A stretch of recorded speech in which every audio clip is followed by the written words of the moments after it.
Mga ilan na ang nafi-finance yung ganun na farmer? Si Mrs. ang nakakala. Siya may record doon. Kanya-kanyang division yan. Mga dyan ang data analysis.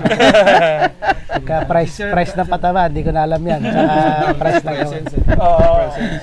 Pero yung kita sa mais at palay, yan ang alam mo sa... Alam ko. Okay.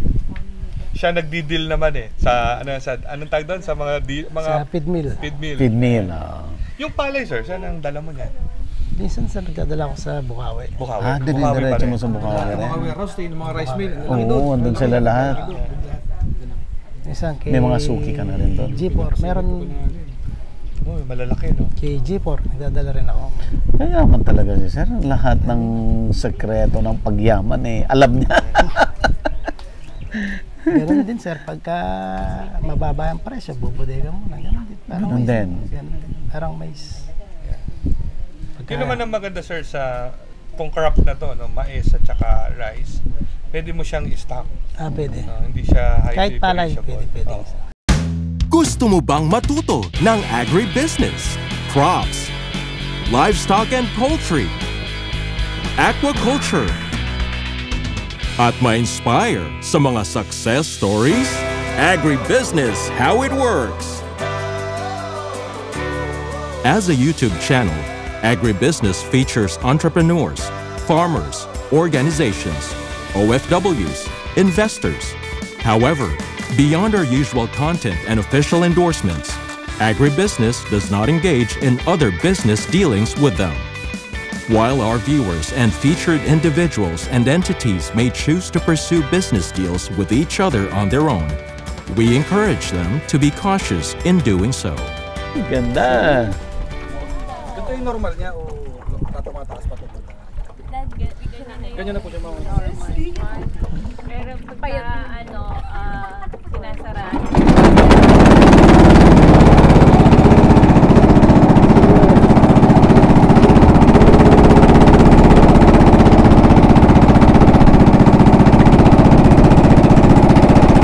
Parang ganda sana pagbahay mo ganyan, no?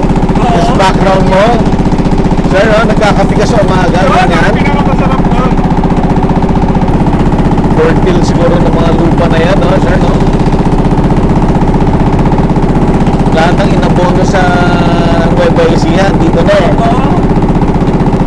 Sir, paano mo itatawid yung yung farm machineries dito? Sinasakay namin dati sir. Sinasakay namin ng bags. Nagpagawa ako ng bags. Sinasakay namin. Okay. Pero ngayon sir, meron na sila. Meron na.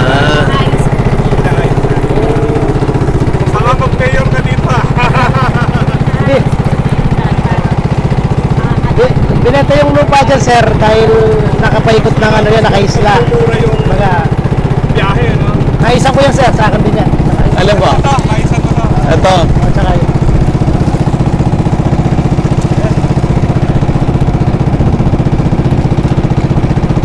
Ang mais sir para sa feeds o Para sa pizza. Parang pang feeds. Yung BT. Ito yung matigas kainin, no? Oo, yan. Na-harvest. Oo. Ito, anin na,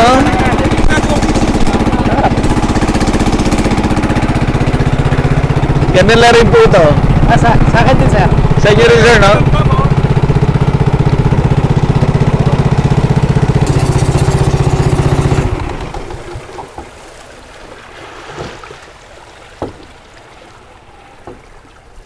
After po ng dam, wala ng tubig. Pagka po. Yung dyan po sa after nyan, Konti lang po. konti lang. Konti Tapos lang. po yung tulay po. Sa Kamba. Sa highway yun. Yan sa Talay. Yung kadugtong nung sa highway po. Opo, yung tulay po ng Kamba. Oops. Eksakto ah. Okay lang, sir.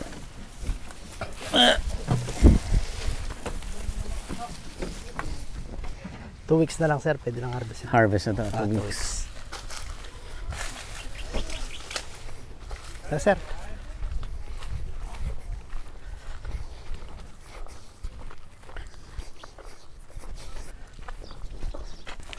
Ganda.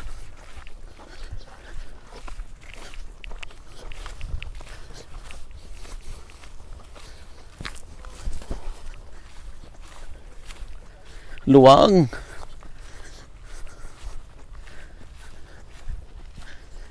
Bali yung mais ko dito sir, nasa 30 hectares. Tapos 10 hektare yung pare. 30.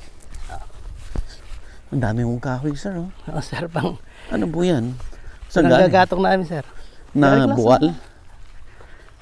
Yung mga dinedevelop namin sir na ginagawang bukid na may kahoy, tinatanggal namin.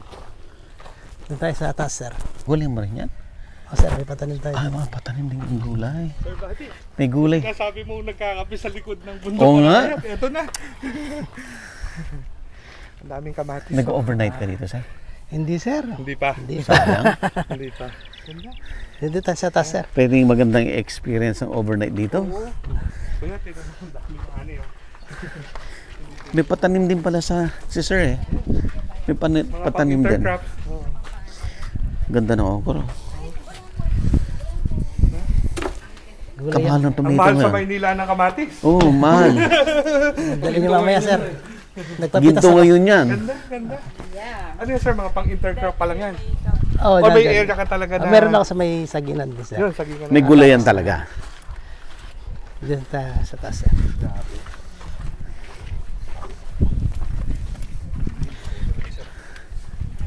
Ito yung sinasabi natin na sa umaga nagkakape ka. Meron palang ganito si sir eh. Yung mga pangarap natin, ito na.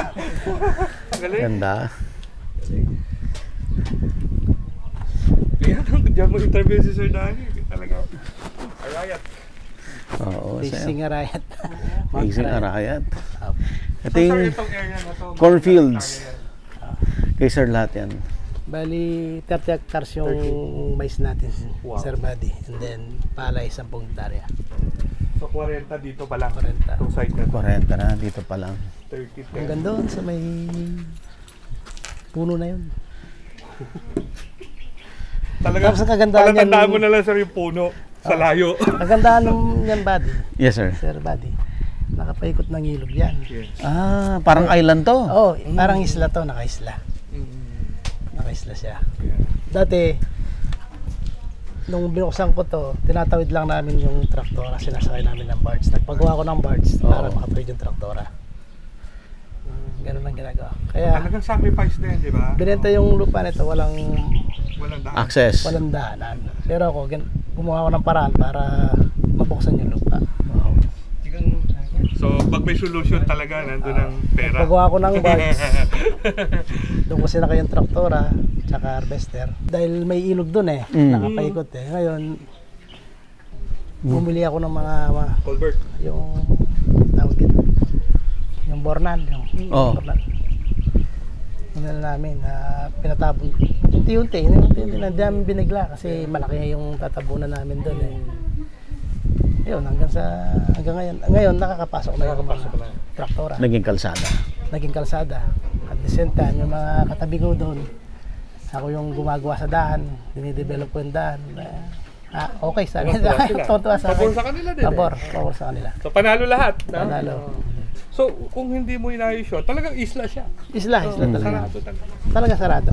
Sulit siya sa corn talaga na. Pang corn talaga siya. Pang corn talaga. Corn. Tapos, ito, 2 beses kami nagtatanim Nung corn. ng corn sa isang 2 beses. 2 beses. Actually, yung sa, kung nakakadalawa to, ang ganda.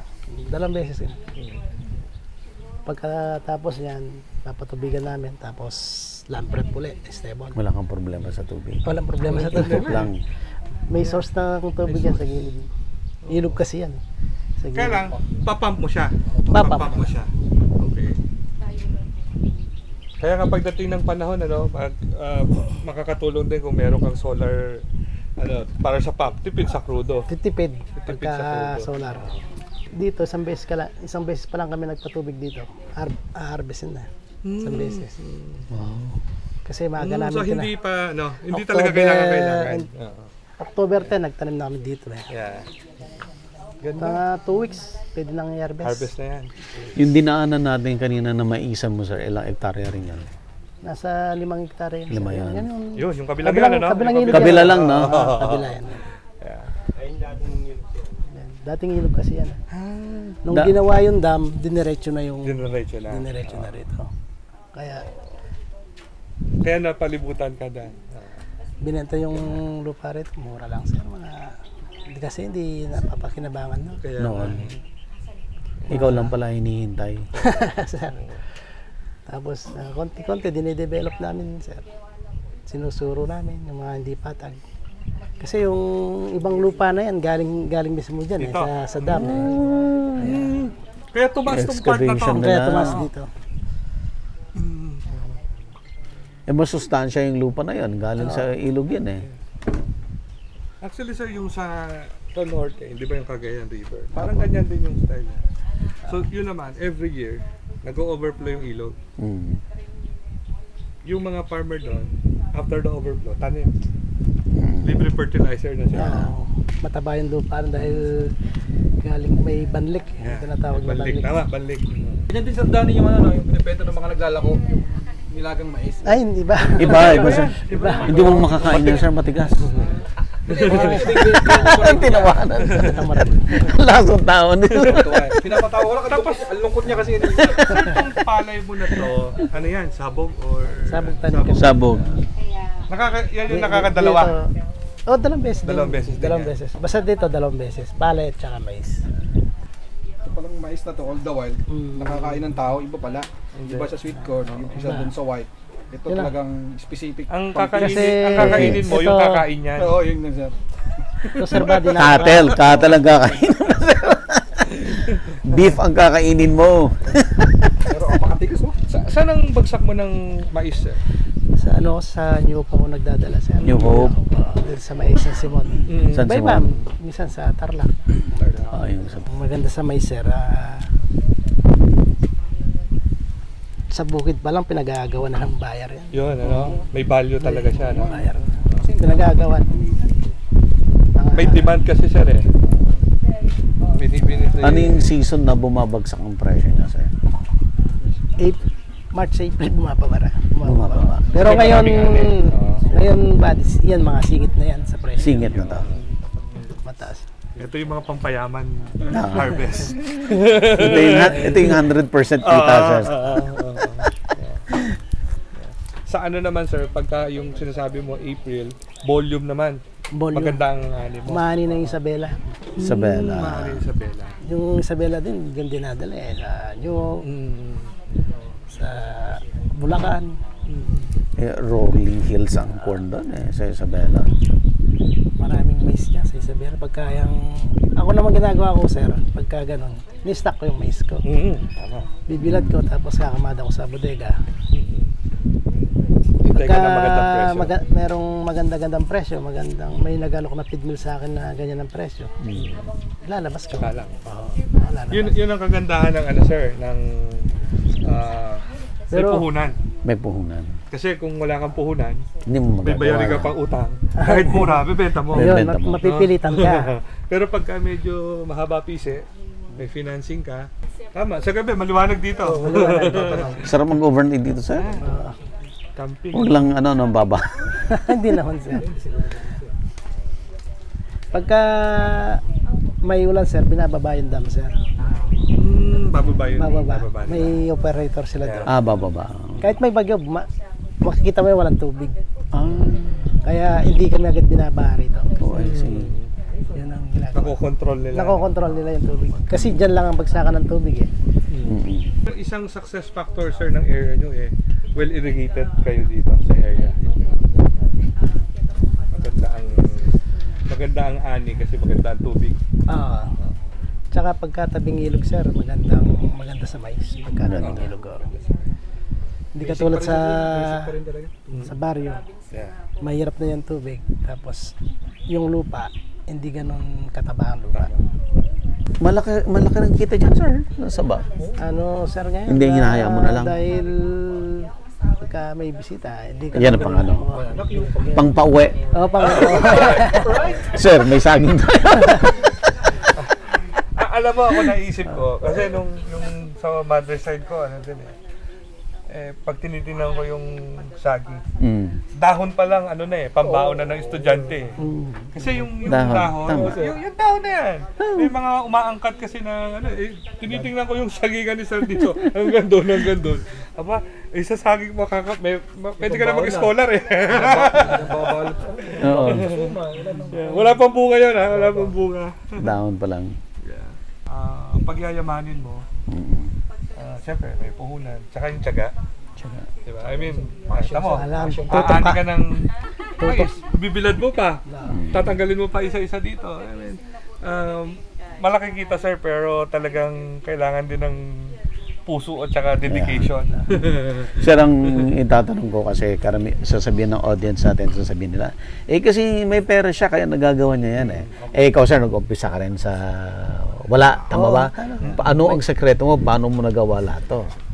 Pag mga nanonood, lagi sabi, kaya niyang gawin yan kasi mayaman siya may puhunan siya Pero hindi nila na-realize, marami yung nag-umpisa sa walang puhunan din. Doon ako pero nag-umpisa. nagawa nilang umasenso. Doon ako nag-umpisa, buddy. Sa 2 hektarya, yun ang pinagmulan ko. 2 hektarya hanggang sa nakabili nga ako ng isang harvester at saka isang traktora. Doon kami nag-umpisa. Tapos, nag-finance na ako noon. Nag-finance na ako ng mga konti-konti pa lang noon, Sir Buddy. Yung pinifinance ko, pagka walang pataba, binibigyan ko ng pataba. Yung gamot. Tapos yung lamprep ako na yung naglaran. Doon ako nag-umpisa. Basta paisa sa. Tapos paano mo napadami yan?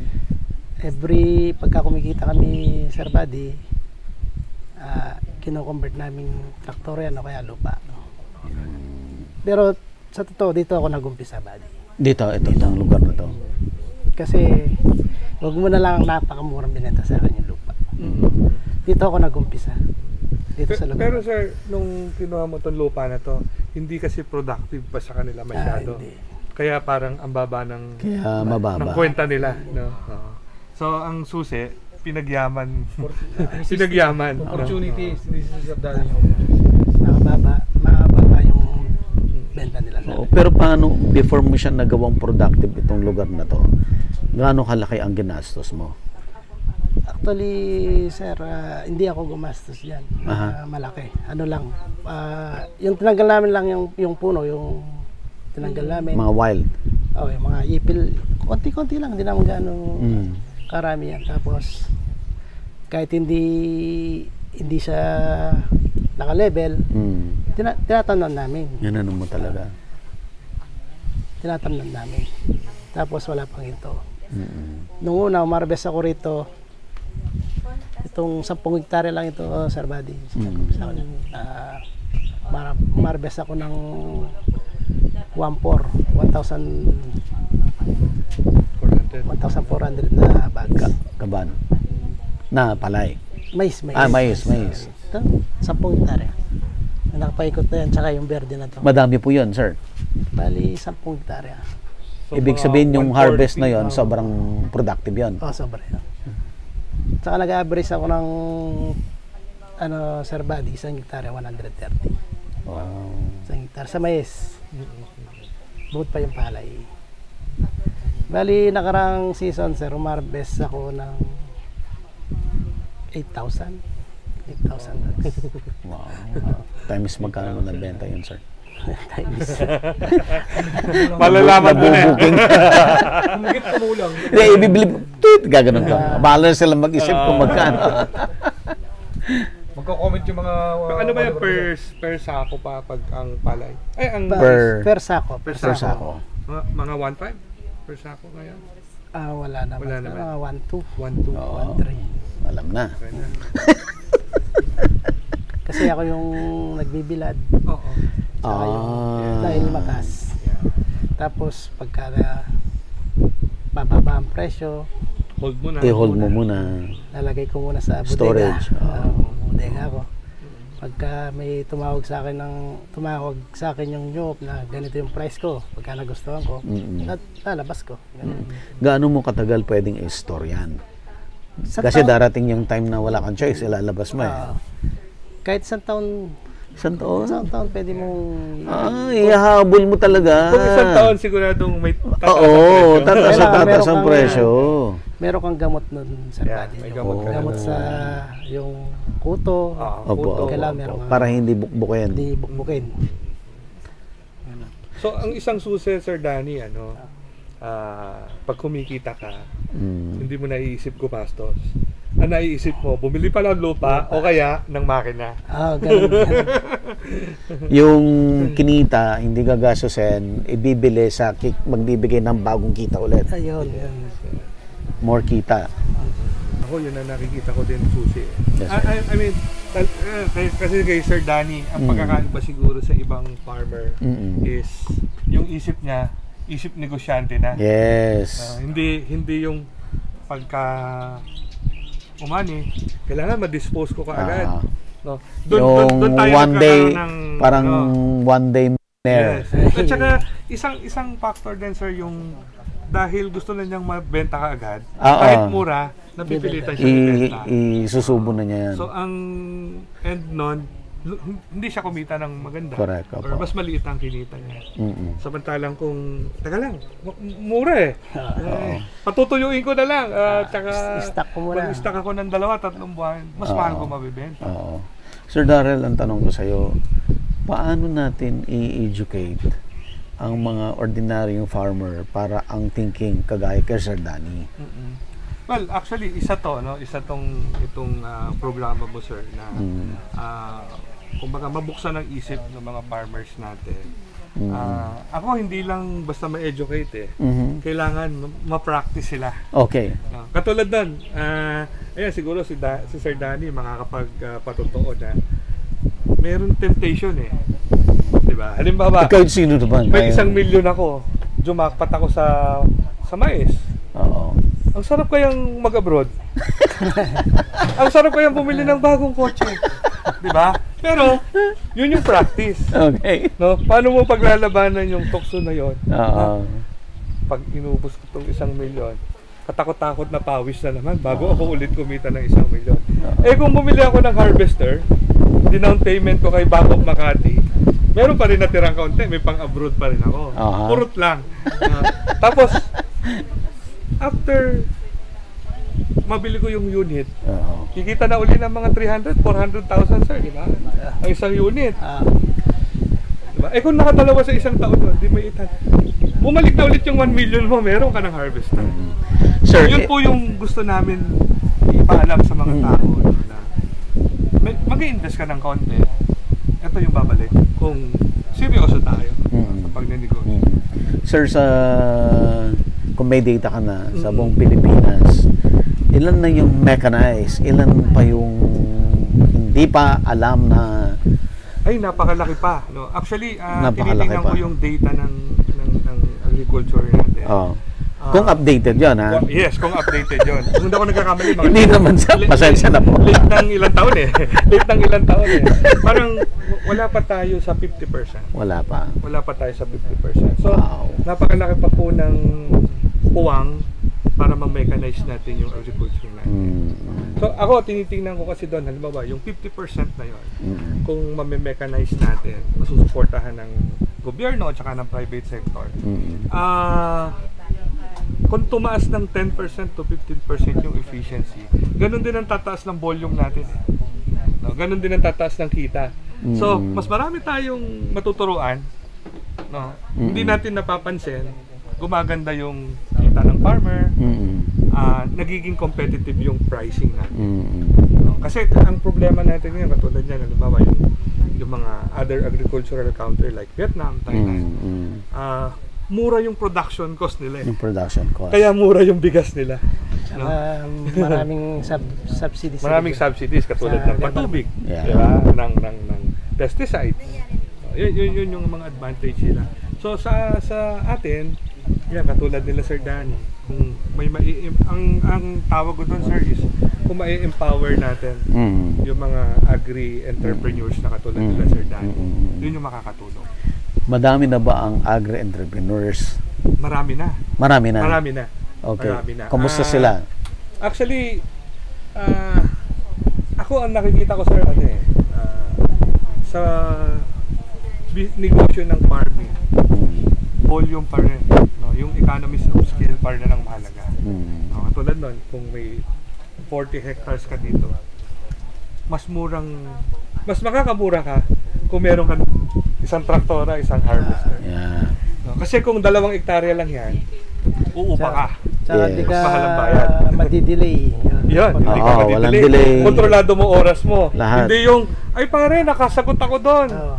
Yun ang nagiging problema ng ibang farmers natin. Eh. Nahuhuli sila sa taniman.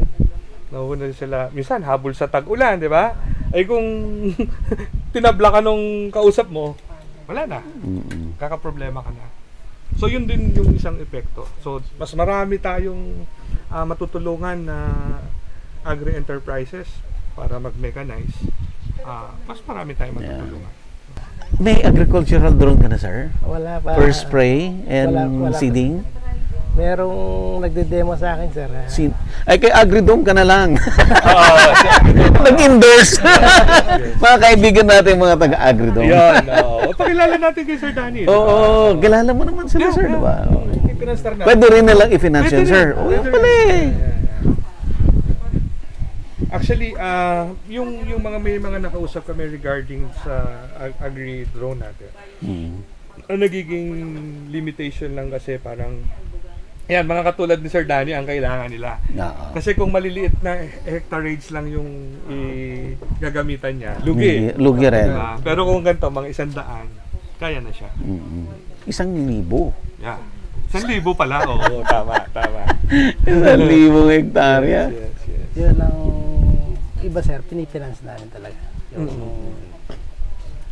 Kaya mo naman yung farmers, walang budget. May 2 hektarya, wala siyang pambili ng buto, gamot. Pinifinance namin. Tinutulungan namin. Yeah. Actually, sir, yun yung maganda sa kanila. Meron silang program para doon sa mga small farmers natin. Kasi katulad nun, wala silang binhi pa lang at saka sa puno. Walang Pag yun, hindi sila nakatanim, hindi sila kumita, ang uuwian nun, ibebenta lupa. Diba? Kasi wala silang pero dahil may nagpi-finance, bumabalik. Mga ilan na ang nafi-finance yung ganun na farmer? Sir Dan? Si Mrs. ang nakakala. Siya may record doon. Kanya-kanyang division yan. Mga dyan ang data analysis. Price ng pataba, hindi ko na alam yan. Saka price ng gawin. Pero yung kita sa mais at palay, yan ang alam mo, sir. Alam ko. Okay. Siya nagdi-deal naman sa anong tag doon sa mga Sa feed mill. feed mill. Feed mill. Yung palay, sir, saan ang dala mo niyan? Minsan sa nagdadala ko sa Bukawi. Bukawi. Diretso mo sa Bukawi Mga rin. warehouse, tayo ng mga rice mill. Oo, andun sila lahat. Minsan kay May mga suki ka na rin doon. G4. Meron Oh, malalaki, no? kay G4. Nagdadala rin ako. Kayaman talaga si sir. Lahat ng sekreto ng pagyaman alam niya. Ganun din, sir. Pagka mababa ang presyo, bubodega mo na. Ganun din. Ganun din. Parang mais. Yun naman ang maganda, sir, sa kung crop na to, no, mais at saka rice, pwede mo siyang i-stock. Pwede. Hindi siya high Kahit palay, perishable. pwede. Oo. Sir, pwede kang mag-participate Oo. The process of learning po. Yeah. Actually, si Vin, sir, is one of our cluster head. Oo. Cover niya yung Bataan, Pampanga, Bulacan, tsaka some part ng North NCR namin na branches. So, he's supervising yung mga account officers natin na nag-handle ng agriculture financing natin. Kaya sabi ko, ayan, part of their exposure na kailangan is to study paano tumatakbo yung agribusiness bago sila pumasok sa financing. Kasi hindi tayo pwedeng pumasok sa financing na hindi mo naiintindihan yung takbo ng negosyo. Paano ba, Sir Darrell, let's say ako, ordinaryong farmer, gusto kong lumapit sa Bank of Makati, ano ang prerequisites? Diba? Ano yung kailangan? Meron muna siya para attractive din. Okay. Sa para dun sa agriculture machineries natin, Usually, yung mga farmers natin dito, at least meron silang mga 5 hektarya hanggang 7 hektarya na sinasaka na. No? And then, nasa siguro mga 5 taon na talaga silang nandun sa takbo ng negosyo na yun. No? Either nagtatanim sila, nagte-trade sila ng kaunti ng palay, or nag-ooperate na sila ng machinery. Ngayon, plus factor kung meron na silang existing mga bank accounts. No? Kasi dito, kaya nga tinuturuan namin din yung mga farmers. Isa yan, isa po sa orientation na tinuturo namin sa kanila. Matutong magbangko. No? Kasi yung pagbabangko natin, nagkakaroon ng credibility yung farmer. Nagkakaroon Hindi ng ko na nga history. sasabihin yung kinuwento ni Sir Danny. Na Inabutan siya ng isang bangko. Ito ang credit limit mo. Kung may kailangan ka, withdrawin mo lang. No? Bakit? Kasi meron siyang transaction sa bangko na yun. Nakikita nila kung magkano yung pumapasok, lumalabas na pera sa iyo. So alam nila yung capacity natin. So nagdadagdag po siya ng credibility doon sa personality natin. Pangalawa, nakikita niya na ay may negosyo talaga si Sir. Kasi kung halimbawa pumasok sa iyo 1 milyon, lumabas din 1 milyon, baka hindi negosyo 'yon. Pero kung nakikita niya pagka planting season, lumalabas ang pera ni Sir Danny. Pagka nag-harvest na, dumadami, doble pa. No? So, yun, makikita mo yun, track record. Meron kang negosyong umiikot. Tama ba, sir, na save to, para isa sa analysis ng, I don't know, sa bank ninyo, na pag yung owner ng bank account ay maraming transaction, kahit hindi ganun kadami yung laman, pero nakikita nila yung monthly basis, napakalaki yung umiikot na pera. Maganda rin ba yun na Actually, usually kasi itinutugma po natin yan sa istorya nila. No? O kaya doon sa cycle ng business. Okay. Halimbawa, katulad niyan kay Sir Danny, hindi ko aasahan na araw-araw may pumapasok. Merong papasok. No? Pero makikita mo yung volume niyan, pagka harvest season, o kaya bilihan ng palay, maaaring nauubos ang pera niyan. Okay. Pero pagka yung bentahan makikita mo biglang lumalaki. Tapos, mas marami na. Kasi kasama na doon yung ibang residual income na tinatawag natin. No? So, that, kasi, parang nagiging validation siya nung business transaction natin. Nakikita natin yung track record niya. Ayan. So, paano sila magka-qualify, Sir Daryl? Katulad po ng halimbawa dito sa mga harvester natin. Okay. Meron kasi tayo mga operators na hindi na walang tindahan katulad ni Sir Danny. Wala siyang araw-araw kita. So makikita mo yan, ang kita niya nandun sa during harvest season o kaya land preparation season. So not necessarily na kinakailangan buwan-buwan meron siyang kita. No. In fact, yun nga, kaya may mga flexible terms din tayo sa farmers. Sinusunod natin yung payment terms niya. Depende sa panahon kung kailan siya kumikita. Kino-consider natin yun. Since ang Bangko Makati is nationwide na ba, sir? Yes, nationwide po. So, any farmer entrepreneur, kailangan entrepreneur, no? Yes. Hindi pwedeng farmer lang. Yes, apo. Actually, yun nga, farmer entrepreneur in a sense na either, meron kasi tayong 2 hektarya lang ang lupa niya, pero meron siyang, ano ba tawag natin sa Pampanga, sir, arriendo, meron siyang nakasangla sa kanya, meron din siyang nirerentahan. May mga pagkakataon, ang totoong pag-aari niya 2 hektarya lang, pero may 20 siyang nakasanla or nakarenta. Titingnan lang namin kung may mga valid contract siya. No? Minsan nga, sulat kapitbahay. No? Yung agreement nila. Verify lang po namin sa barangay kung totoo. Tapos, minsan meron din tayong tinatawag na Barangay Council for Agriculture.